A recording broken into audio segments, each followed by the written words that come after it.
Hey Stoners, welcome to another edition of Sticks and Stones.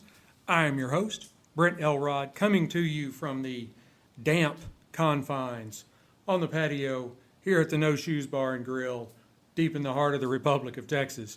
Yeah, I think it's kind of rained all day. It's not cold, as you can see. I'm short sleeves. And for those of you on the live stream, you can see that I am not adorned in my normal Pinto Ranch toasted palm Stetson hat. That's odd. That is because I am wearing my Freedom Fatigues desert camo U.S. flag cap, ball cap, not cowboy hat. And I'm sporting my Freedom Fatigues Second Amendment t-shirt. So I am out here in a t-shirt. So it's not cold, but it is damp. Go by and see the folks over at Freedom Fatigues. You can find a link to them on our website, sticksnstonez.com, sticksnstonez.com. And you can get a link over to their website. And if you use the code at checkout, Sticks-n-Stonez 20, all crammed together, you get 20% off. That's a great deal. Go over and check them out. Now, I have a great show lined up for you today.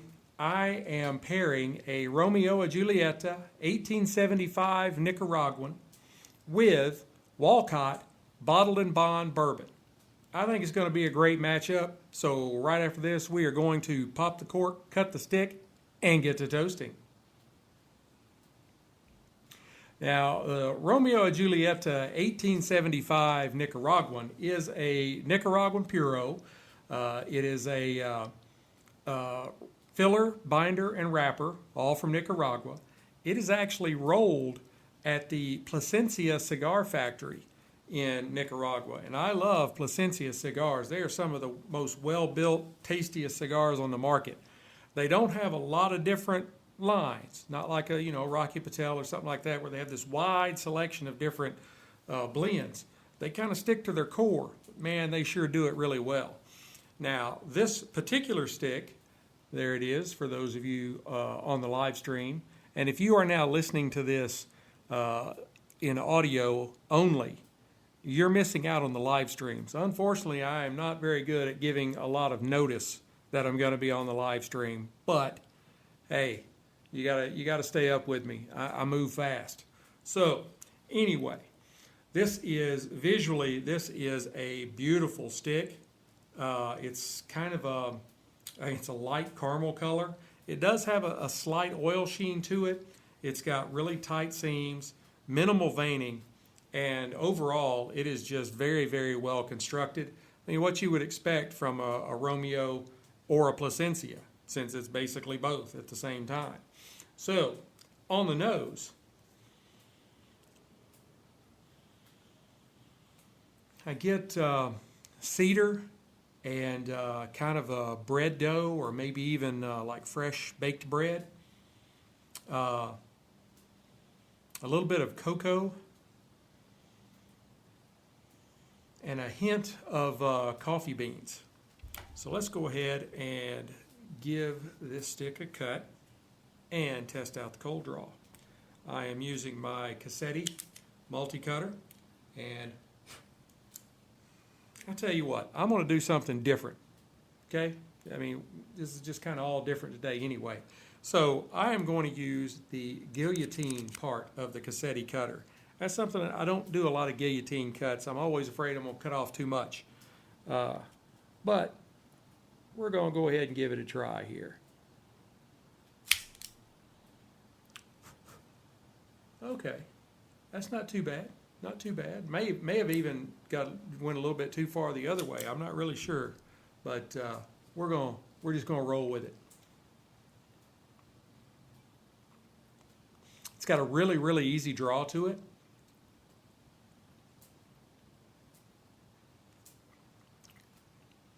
And I get like black pepper, leather, and something that I can kind of, I don't know, something like I'd say tea bags, but like, the tea that's ready to be brewed, whether it is in a bag or you buy it in bulk.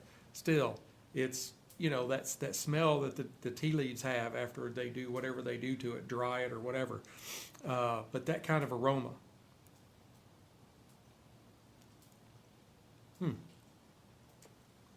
I smoked one of these over the weekend, and it's a pretty good stick, but I don't want to steal all the thunder from the show. So, all right, moving on. Wolcott Bottled-in-Bond.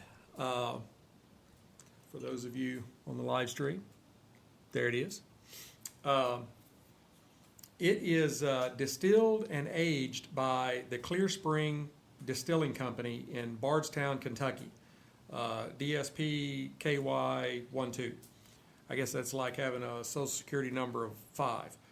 The Clear Spring Distilling is home to the Barton Distillery, which distills Barton and 1792 brands, and also produces Kirkland and Clark and Sheffield lines as well. To be bottled in bond, the spirit must comply with the 1897 Bottle and Bond Act, including being aged for at least 4 years, proof to 100 proof. Now, Barton does not disclose the mash bill, though it would be a fairly reasonable assumption that it is like the other core Barton brands that are thought to have a kind of a high rye mash bill, with rye making up somewhere between 15 and 25% of the grain blend. To be bourbon, it has to be at least 51% corn. So that leaves 50% left, and generally you put some malted barley in there somewhere. So 15 to 25% rye. Let's get some bottled up here. Here comes one of my favorite parts of the episode. Oh, that was a good one. That was a great cork pop. They scored points just on the cork pop right then. Let's do that again. That one's a little deeper. I've poured a little bit out of the bottle. All right. Now, give it a little swirl right here in the camera for the live stream. See, you people that are listening, you need to be catching these live streams. Visually, it is a kind of a golden honey brown. It's got pretty decent legs to it. Give it another swirl here. Yeah, it's got really good legs. There's a few short spots in there, but it's in the glass. It's decent. Now on the nose.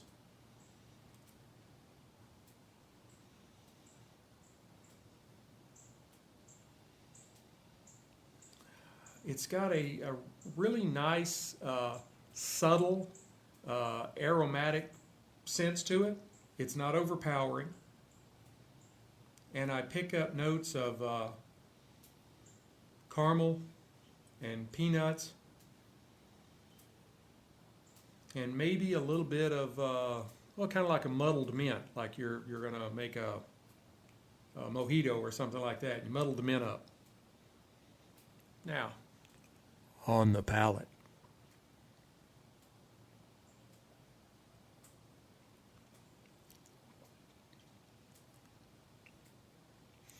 It's got some heat to it. You can tell it's 100 proof. It's not bad, but it does have some heat to it. Very approachable to be 100 proof.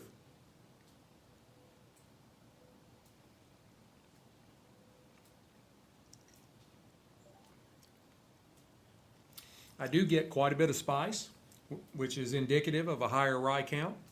But I also get some like vanilla swirled with oak, and maybe some hints of like dried apricots or something like that.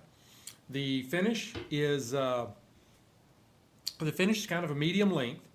It's got lots of really good vanilla and a decent dose of like oak and char, and just a little maybe hint of cinnamon, kind of at fleeting just as the finish wears off. So it's really got some good things going for it. we're gonna pair these together and see how they work together. All right. I am using my Rocky Patel Envoy 5 torch, as usual. I'm like, hey, if you're gonna do it, you might as well do it right, you know?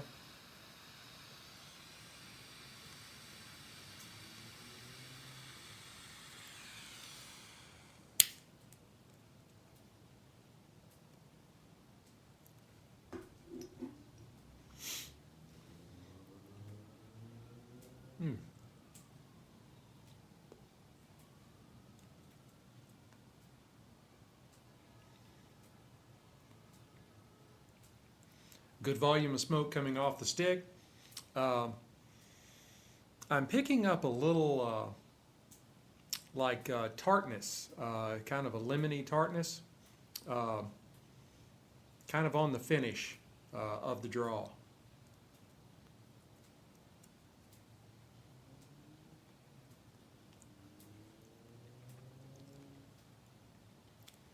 I'm also getting some notes of like molasses, maybe some nuts in there, a little bit of black and white pepper, and there's also some hints of like graham cracker and a little bit of cedar.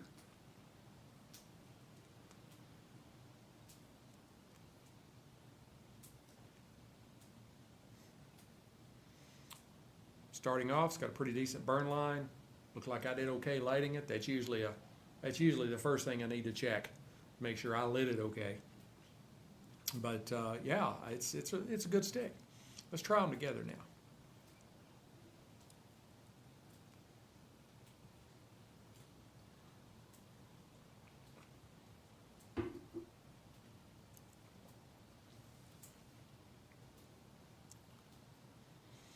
They do go pretty well together.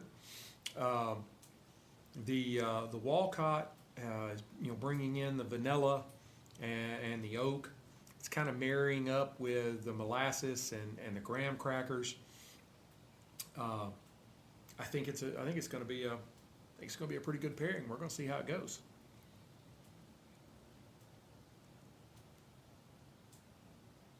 And this is a really good stick for the price point. So I'm going to go ahead and burn this down to the halfway mark, and I will come back and give you an update.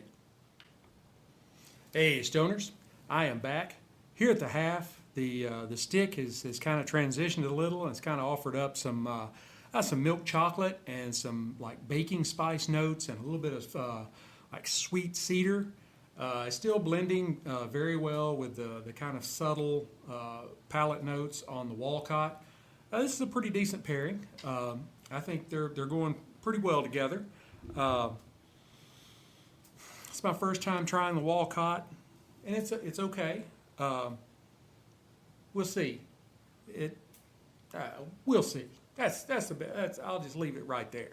So, but I tell you what, I do love these 1875 Nicaraguans. This is a really, really good cigar from Romeo y Julieta / manufactured by Plasencia.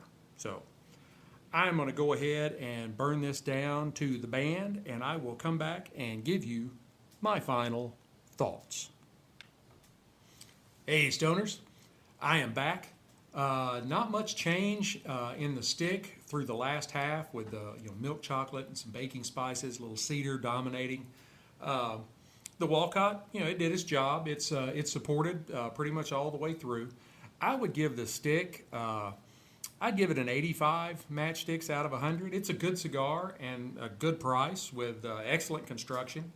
It had some good flavor notes on the palate, but nothing that just blew me away. But it's a great cigar to keep in your humidor. It's a very easy smoking cigar.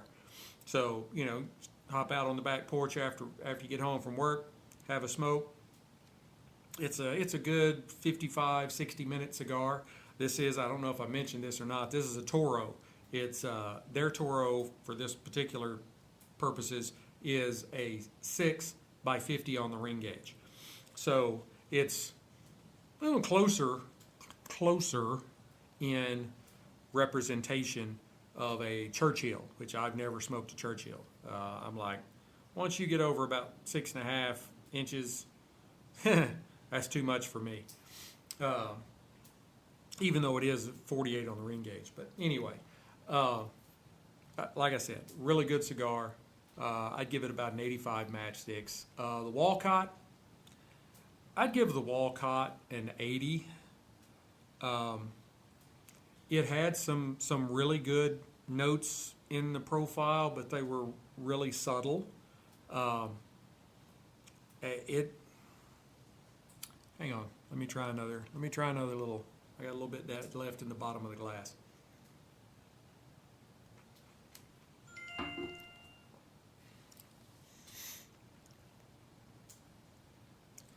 Yeah, it's the palate is extremely subtle. Most of what you get is the 100 proof. And I don't mean that like, oh, it's just like knocking you over, but it's got a lot of spice in it, which is indicative of the high rye content. I expected it to be a little sweeter and be a little more flavorful.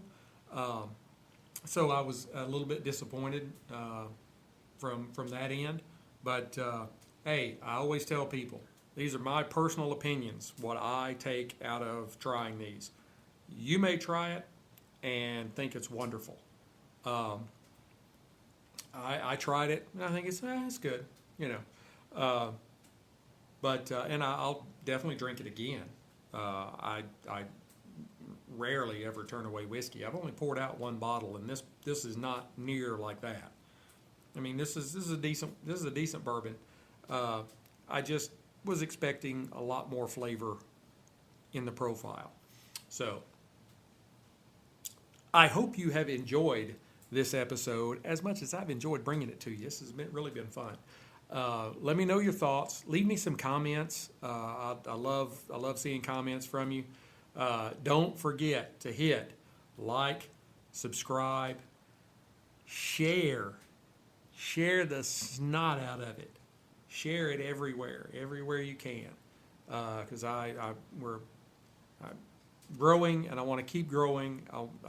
I've got great things on the horizon. So I have some great pairings coming up. I have some new content coming up, and you can find me pretty much anywhere. You know, like I've said before, you can even find me on the Amazon store platform, Pandora, Spotify, Apple Podcast. Google Podcast is going away. I'm still over there, but early next year they are completely getting out of the podcasting thing. So I'm so in tune to saying all of these names that I'll have to stop myself. And iHeartRadio Sprecher. I really like, and I think I put too much. It's Sprecher. I'm really pushing Sprecher. So go sign up for one of their free accounts and subscribe to the show. Really do love those folks. You can even find the Sprecher audio of this on YouTube. So you go to the Sticks-n-Stonez YouTube account and you'll see when you're playing the episode, it'll just have the Sprecher logo with the title and everything of the episode, and you can sit there and listen to it on YouTube. So, hey, love that too. Go listen to us on YouTube. Go to our Amazon store. Go to the website. You go to the website, you can find everything that's related to us. Sticks-n-Stonez.com, STICKSNSTONEZ.com, all small letters, all one word. And there you can find the blog posts. I had a great blog post about whiskeys. As far as Christmas gifts, it's like not a top 10, but it's 10 whiskeys that you really can't go wrong buying for people. And that way you can go into the store with a little bit of information in your pocket, as opposed to just saying, hey, what would you recommend? And then, saying, well, the guy at the store told me.